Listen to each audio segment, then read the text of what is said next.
Innal hamdalillah nahmaduhu wa nasta'inuhu wa nastaghfiruh wa na'udzu billahi min shururi anfusina wa min sayyiati a'malina. Man yahdihillahu fala mudilla lahu wa man yudlil fala hadiya lahu. Asyhadu an la ilaha illallah wa asyhadu anna Muhammadar Rasulullah. Allahumma shalli wa sallim wa barik ala Muhammad wa ala alihi wa sahbihi ajma'in wa man tabi'ahum bi ihsan ila yaumiddin. Amma ba'du, ayyuhal muslimun, usikum wa iyaya nafsi bi taqwallah wa laqad mu'minuna al-muttaqun wa tajawwalu bainna ala taqwa. Masyaallah muslimin, jemaah rahimakumullah.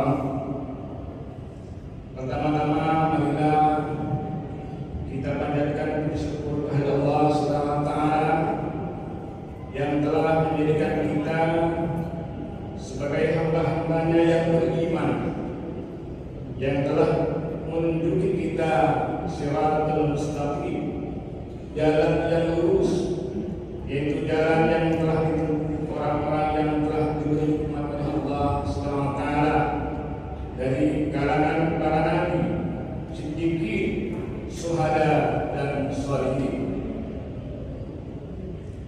Saya bersaksi bahwa tidak ada ilah yang berhak diibadahi kecuali Allah dan bahwa Muhammad adalah hamba dan rasulnya. Semoga salawat dan salam selalu terlimpah kepada Nabi Muhammad, keluarganya, para sahabatnya, dan orang-orang yang mengikuti petunjuk beliau dengan baik hingga hari kiamat. Selanjutnya, dari atas mimbar ini, perkenankanlah saya menyampaikan wasiat kepada saudara-saudara sekalian dan kepada diri saya sendiri. Marilah kita tingkatkan ketakwaan kita kepada Allah Subhanahu wa taala selama sisa umur yang Allah karuniakan kepada kita, dengan berusaha semaksimal mungkin menjauhi larangan-larangannya dan melaksanakan perintah-perintahnya dalam seluruh aktivitas dan sisi kehidupan. Sungguh kita semua kelak akan melihat Allah sendiri-sendiri untuk mempertanggungjawabkan seluruh aktivitas yang kita lakukan.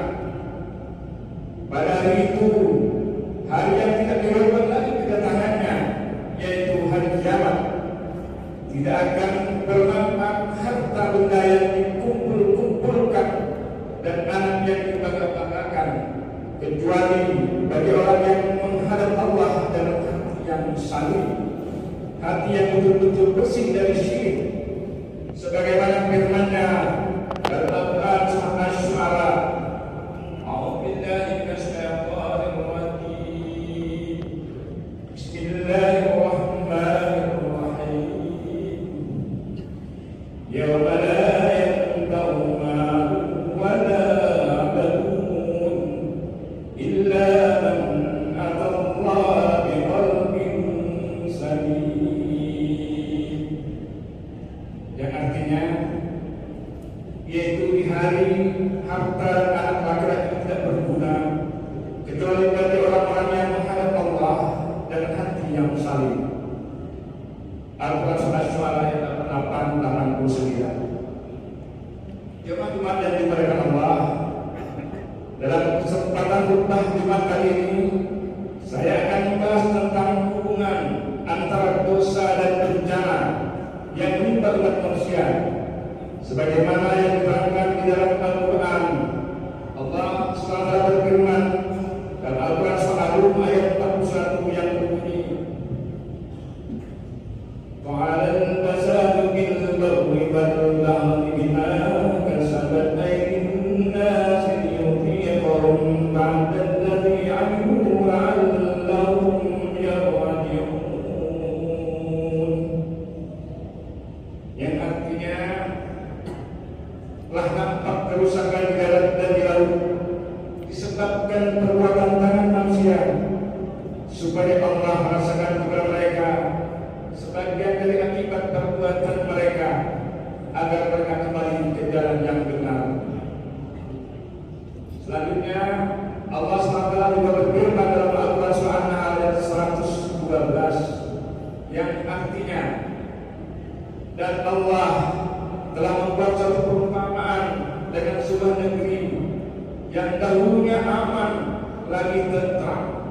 rezekinya datang kepadanya melimpah ruah dari segenap tempat, tetapi penduduknya mengingkari nikmat-nikmat Allah. Karena itu Allah merasakan kepada mereka pakaian kelaparan dan ketakutan disebabkan apa yang selalu mereka perbuat. Al-Quran Surah An-Nahl ayat 112. Para ulama bersepakat bahwa ayat-ayat yang mulia ini memberi pengertian kepada kita bahwa Allah SWT itu Maha Adil dan Maha Bijaksana. Allah tidak akan menurunkan bala dan bencana atas suatu kaum kecuali karena perbuatan maksiat dan pelanggaran mereka terhadap perintah-perintah Allah. Jemaah sekalian, kebanyakan orang memandang berbagai macam musibah yang menimpa manusia hanya dengan logika berpikir yang bersifat rasional, terlepas dari tuntunan wahyu ilahi. Misalnya, terjadinya bencana alam seperti letusan gunung api, banjir, gempa bumi, kekeringan, kelaparan dan lain-lain dianggap sebagai fenomena kejadian alam yang biasa dan bisa dijelaskan secara rasional sebab-sebabnya. Demikian pula dengan krisis yang berkepanjangan yang menimbulkan berbagai macam dampak negatif dalam kehidupan bermasyarakat, sehingga masyarakat tidak merasakan kehidupan aman, tentram dan sejahtera hanya dilihat dari sudut pandang logika rasional manusia, sehingga solusi-solusi yang diberikan tidak mengarah pada penghilangan sebab-sebab utama yang bersifat transendental, yaitu kemaksiatan umat manusia kepada Allah SWT, Sang Pencipta jagat raya, yang di tangannya lah seluruh kebaikan dan kepadanya lah dikembalikan segala urusan. Bila umat manusia terus-menerus menentang perintah-perintah Allah SWT, melanggar larangan-larangannya, maka bencana demi bencana serta krisis demi krisis akan datang silih berganti, sehingga mereka betul-betul bertobat kepada Allah SWT. Jemaah yang kepada Allah, marilah kita lihat keadaan di sekitar kita. Berbagai macam praktik kemaksiatan terjadi secara terbuka dan merata di tengah-tengah masyarakat. Perjudian marak di mana-mana, prostitusi demikian juga, narkoba merajalela sampai ke pelajar-pelajar, pergaulan bebas semakin menjadi, minuman keras menjadi pemandangan sehari-hari, korupsi dan manipulasi telah menjadi tradisi, serta pembunuhan tanpa alasan yang benar pun telah menjadi berita nyaris setiap hari. Pertanyaannya sekarang, mengapa segala kemungkaran ini bisa merajalela di tengah-tengah masyarakat yang mayoritas muslim ini?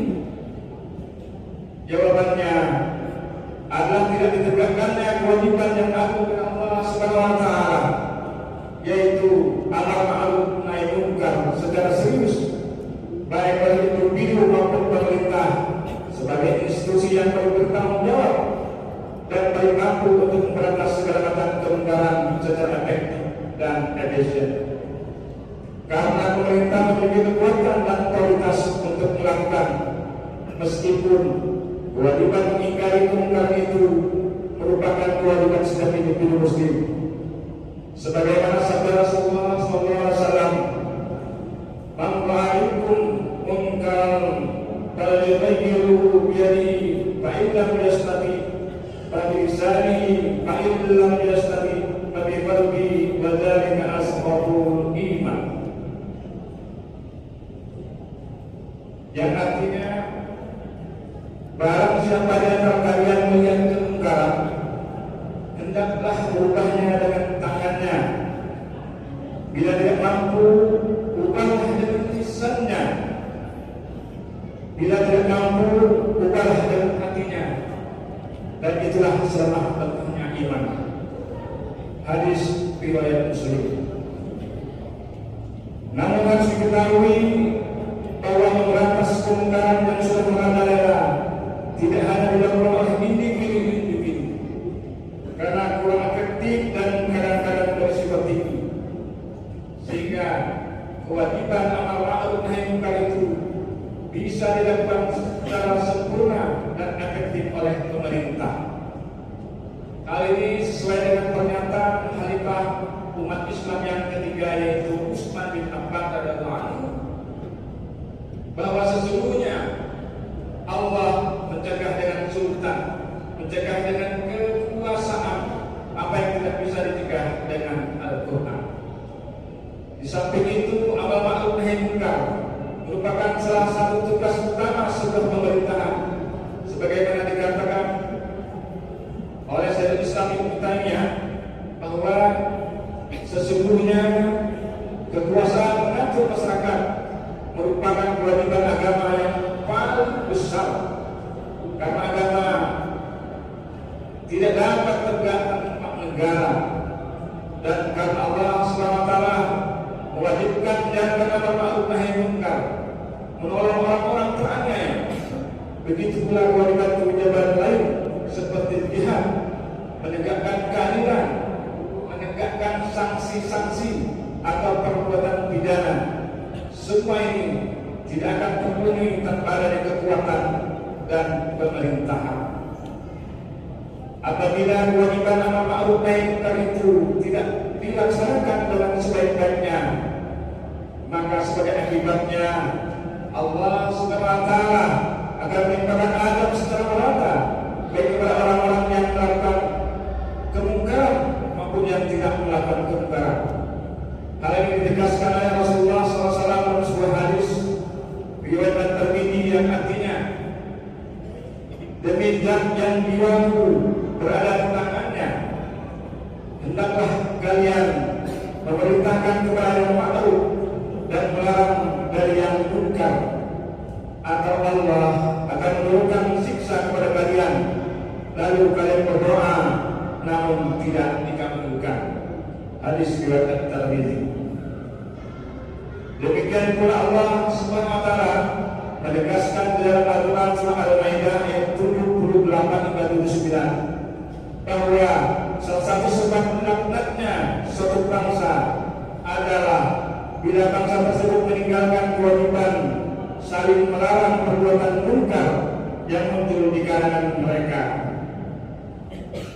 وَإِنَّ كَفَرُوا مِنْ بَنِي إِسْرَائِيلَ عَلَى لِسَانِ دَاوُودَ وَعِيسَى بْنِ مَرْيَمَ ذَلِكَ بِمَا عَصَوْا وَكَانُوا يَعْتَدُونَ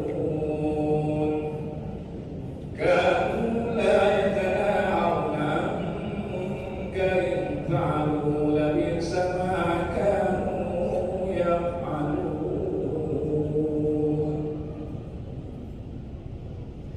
Yang artinya telah dilaknati orang-orang kafir dari Bani Israel dengan lisan Daud dan Isa putra Maryam. Yang demikian itu disebabkan karena durhaka dan melampaui batas. Mereka satu sama lain tidak melarang perbuatan munkar yang mereka perbuat. Sesungguhnya amatlah apa yang mereka perbuat. Jemaah yang dimuliakan Allah, yang dimaksud laknat adalah jauhkan dari rahmat Allah Subhanahu wa Ta'ala. Dengan demikian, supaya bangsa ini bisa keluar dan terhindar dari berbagai krisis dalam kehidupan di segala bidang dan selamat dari beragam musibah dan bencana, hendaklah seluruh kaum muslimin dan para pemimpin atau penguasa mereka bertaubat kepada Allah Subhanahu wa Ta'ala dan memerintahkan kepada yang ma'ruf dan melarang perbuatan-perbuatan munkar sesuai dengan kemampuan dan kapasitas masing-masing. Menaati Allah SWT kalangan-kalangan dalam seluruh aspek kehidupan. Demikianlah apa yang singkat ini mudah-mudahan bermanfaat bagi kita semua. Barakallahu li wa lakum bil Qur'anil azim wa nafa'ani wa iyyakum bima fihi min ayati wa dzikril hakim wa qul rabbi ighfir wa anta khairur rahimin.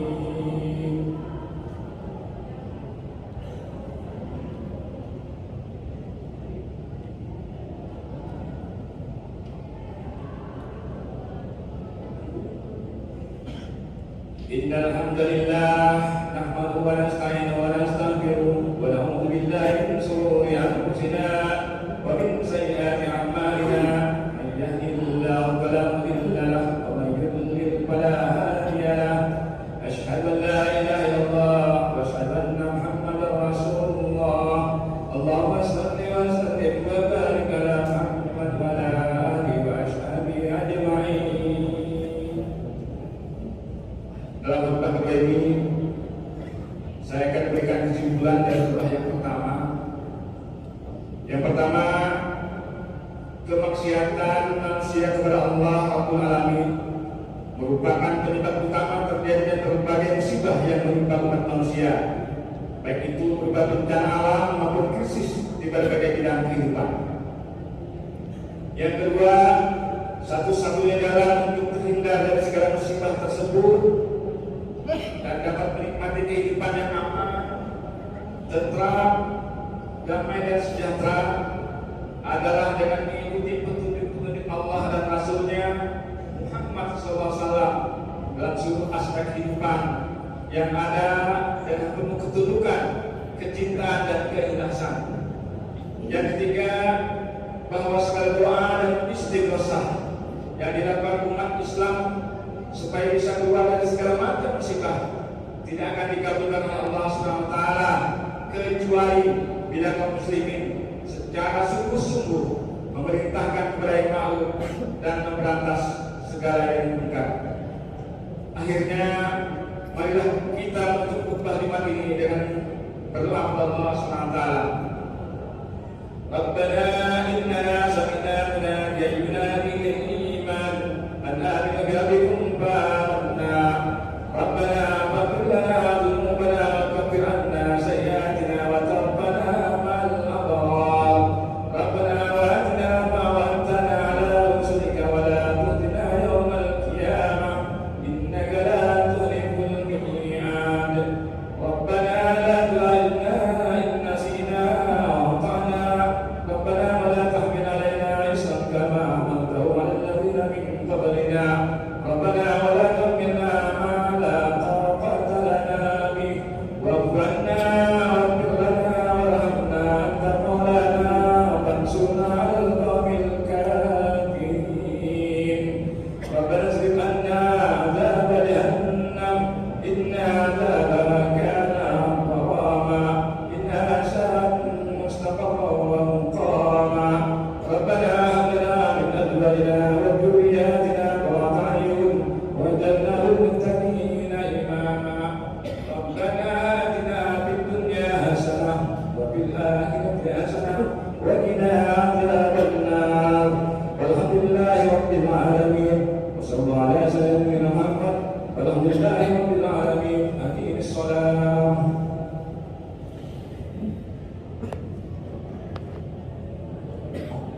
الله